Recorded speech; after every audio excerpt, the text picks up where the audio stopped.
Hello everyone! Welcome back to my YouTube channel, Pinoy Crew TV. Una sa lahat, maraming salamat po sa lahat ng mga nanood ng aking videos at saka yung mga nag-subscribe sa aking channel. Maraming salamat po. So ngayon, ang update natin ay tungkol naman doon sa The Hague sa ICC. So, mga ka-Pinoy Crew TV, ang kapatid ni Pangulong Duterte, ang nakababatang kapatid na si Sir Bong ay bumisita sa kanya ngayon at ito ay tumagal ng mahigit 1 oras. Sabi ni FPRRD daw, FPRRD ay ano pa ang pag-uusapan natin. Pwede nang lumabas yung kapatid na parang pinapalabas na kasi paulit-ulit lang naman daw. So sabi naman ng kapatid na kailangan kang i-update kung anong nangyayari sa outside world. So ayun, sinabi daw ng kapatid ni FPRRD na si Sir Bong Duterte, yung kanyang nakababatang kapatid, na si VP Sara, yung nagpahayag siya na kailangang ipagpatuloy yung impeachment kasi gusto niya ng blood bath, na yun naman ay literal na inintindi o literal na pinagbigyan ng meaning or ibig sabihin ng Malacanang ni Auntie Claire. At saka yung isang congressman na si Defensor, grabe, parang sabi pa nga ni Kifi Cho at saka ni Ju De Vivre na parang absent sila noong nagtuturo ang teacher ng English sa figure of speech, na hindi nila maintindihan kung ano ibig sabihin ng bloodbath kasi yun ang kanilang pagkakaintindi ay literal na dadanak ang dugo. Grabe naman sila. So ayan, sinabi ni Pangulong Duterte ang kanyang comment doon na maisog talaga yan si VP Inday Sara. Ibig sabihin, siya ay matapang at haharapin talaga niya dahil alam niya sa sarili niya na hindi siya guilty doon sa paratang ng mga taga-Tuwadcom. At ito naman, ang kanyang reaction din tungkol sa willing si BBM na makipag-reconcile sa mga Duterte. So, kumbaga, pinagkibit-balikat lang niya and hindi siya interesado. At doon naman sa pag-aaway-away ni Toby Tiangco, Representative Toby Tiangco, at saka ni Tambaluslos, ni Martin Romualdez, so, sabi niya, alam ko na yan. So, it will happen talaga. Kasi nga, walang permanenteng kaibigan sa politika. So, alam yung mga mangyayari in the future, parang alam na ni PRRD na hindi siya gaanong concern, parang alam na niya. So, ang gusto lang ngayon ni PRRD na makauwi na talaga siya. So, again, ang ating panawagan ay bring him home. Yun lang po. Maraming salamat at panoorin nyo po ang video para makita nyo kung ano ang nilalaman, kung ano ang sinabi ng kapatid ni Pangulong Duterte or Mayor Duterte. Mabuti. Doon kayo sa chemical tanker pa rin. Mamaya kausapin ko kayo. Sir Bong, ito na. Nag-aantay na silang lahat sa iyong balita. Pero po, ito po ang latest sa balita tungkol kay Tatay Digong. Diyan sabi po sir. From Sir Bong Duterte, ang pinakabatang kapatid po ni Tatay Digong. Sir Bong, kamusta po ang Tatay Digong natin na mahal na mahal ng buong Pilipinas? He's doing fine. Ganun pa rin. Isolated. So, medyo lonely. Wants to go home. But I cannot brief him about the case. So, sabi ko lang. Kasi nakikinig sila eh. Bawal talaga. Baka mamaya malaman nila yung mga ating mga taktika, no? Kuwan lang ako. I cannot discuss this case at all. Mostly ang discuss namin, nag-brief ulit ako sa kanya, sa politika sa atin, kay BP, sabi ko si BP, ayaw ng kwan. Gusto niya matuloy yung impeachment kasi gusto niya bloodbath. Ano sabi dito ng Tatay Digong doon? Sabi niya? Nabi ko na yan sa kanila kung isok yung tagaan. Oo. Ano sabi? Mag-isog? Isog si CBP. Isog si BP. Matapang si... Hindi mo na mapigilan yan si... sinabi niyo ba yung sabi ni Marcos Jr. na gusto na niya makipagbate sa mga Duterte? Anong sabi niya? Nagkuhan siya, parang in a way, He doesn't believe. He doesn't believe it dahil nakakulong siya no? Wala siyang sinabi, tumanon lang siya. Tumanon ganun lang siya. So, sabi niya, sinabi niya na bantay sila dyan kay Sarah. Hindi yan mapigilan. Sabi ko, lalo na hindi mapigilan kaya nandito ka sa loob, hindi ka maka-con sa kanya. So, yun lang. May mensahe ba siya, sir, sa mga kababayan natin? Ulit lang, papasalamat talaga sa suporta ninyo. Ang dahil support ninyo. Sabi ko, paglabas ko nito, mayroong mga nag-aantay pa rin doon. Ito from different parts of Europe.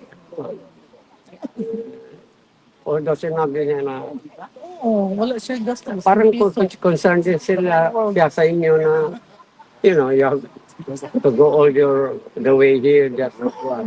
Sabi ko, hindi mo sila hindi. Sila mga gusto. So sabi niya, salamat lang talaga. Nabanggit niyo ba ho yung ating marcha nung 17 at yung parating na pagtitipon sa 24 ha? Sa 24 po. Yeah, I mentioned that sabi ko ito sa big crowd. Tapos sabi mo, really? Sabi ko mo, tapos there will be another one sa 23 ba yun? 24. 24. Oo. And then sabi ko, and then another one kung 21. dadating na si... Sinabi niyo na may posibilidad na darating si Inday Sara. Ang kuha na lang natin, if ever dumating si Sarah, ako naman ang medyo... Uuwi. Ayun, masakit na na yan. So whoever kung sinong dadating sa mga anak, silang take over. Ako talaga, all I can do sa loob because we as a certain cut the merits of it sila takes down. So nag-brief lang ako sa kanya sa nangyayari sa Pilipinas. Paano po ang briefing niyo? Anong sinabi niyong latest development sa Pilipinas?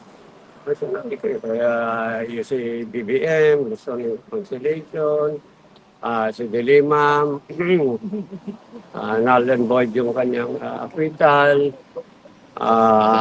si Tiangco, tsaka si Tamba, banggaan. So, Sinabi niyo yung sinabi ni Chanco. sinabi ko lang na yung sa sila nagsimula May- na oo. pera. Meron ba siyang sinabi? Anong sabi niya nung nalaman niyo? Hindi ko sabi sa nagpanya. More or less, alam naman siguro din. Kasi nabi ko yung mga sa quad ko, walang lumusot. Buwan sila dyan. Kasi yun, pinapanasan ni Sarah. Ibang kami limatat po. So, yun lang. I need to be updated ako talaga ng mga ano pangyayari. So that, pag nandun ako, ma-feed ko sa kanya. Sige, sa susunod po, bigyan ko kayo ng briefer, mga balita sa Pilipinas. Parang yung binibigay namin dati sa kanya, no? Yeah. Para malaman niya ang kabuuan ng balita. Well, alam nyo, ang mensahe talaga, nung nalaman niya na gusto ng bloodbath ni Inday Sara Duterte, ang mensahe niya, talagang si Sara ay Hindi mo pigilan. hindi mo mapigilan. Kami naman. Sinabi ko na dati, matapang. Maisog at matapang. Matapang. So yan po ang latest kay Tatay Digong. Mga pangag, mag-ingat kayo. Gaya ng sinabi ni Tatay Digong, maisog ang Sara Duterte. Abangan ang mga upak at panoorin ang pagdaloy ng dugo. Okay. Thank you, sir. Gano'ng katagal po ang bisita nyo? Gano'ng katagal ang bisita nyo? Ngayon, Oo. mga isang oras lang kasi sabi na, sige na, balik-balik na tayo sa istorya ng bata. Hindi kailangan ka talaga ma-brief din sa outside world. Ano, paano batihan yung magkapatid? Nag-ahakapan ba kayo? Shake hands. Wala kakapan.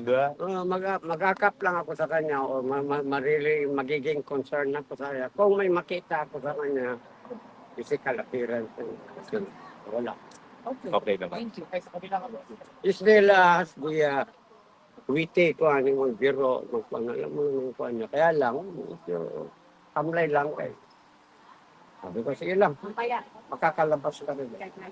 Excited na ba siya, sir, makalabas? Hindi, sinabi ko lang na makalabas. Okay. Dimension ko nga yung galing nakaraan na, the try was for bringing home. Sinabi niyo naman, nagkakaisa talaga ang Pilipino sa cry na bring him home. Walang intrigahan, walang paksyon, nagkakaisa ang ating mga kababayan. At least is aware na, pero, tapos bago ako umalis, kasi yung dalawang guardian, Cebu, nakatingin lang kami. Walang privacy. Maliban mo kami may grupo. Sinabi ko doon sa bae man yung sa kinuportyan. Sabi ko, ma'am, do you know this place no? Your facility? Tapos become a tulo namin ang tawag. That's correct, sir.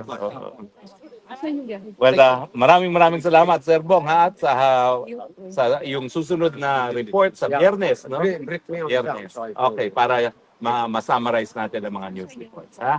So, yan po ang pinaka-latest na balita kay Tatay Digong, nagbigay ng babala. Haya na ang Inday Sara Duterte. Maisog. At sinabihan niya kayo, matapang yang Inday Sara Duterte. Nag-warning na sa dati niyan about kay Sara. Sigaw ngayon ni Sara na bloodbath. Parang hindi na yan mapipigilan. Go, Inday Sara! Ingat. Yeah. Okay, maraming salamat. Bye-bye. Spent all my life holding all of it closely. I played it innocent, a feel of discontent. I'm finally facing it all, fearless.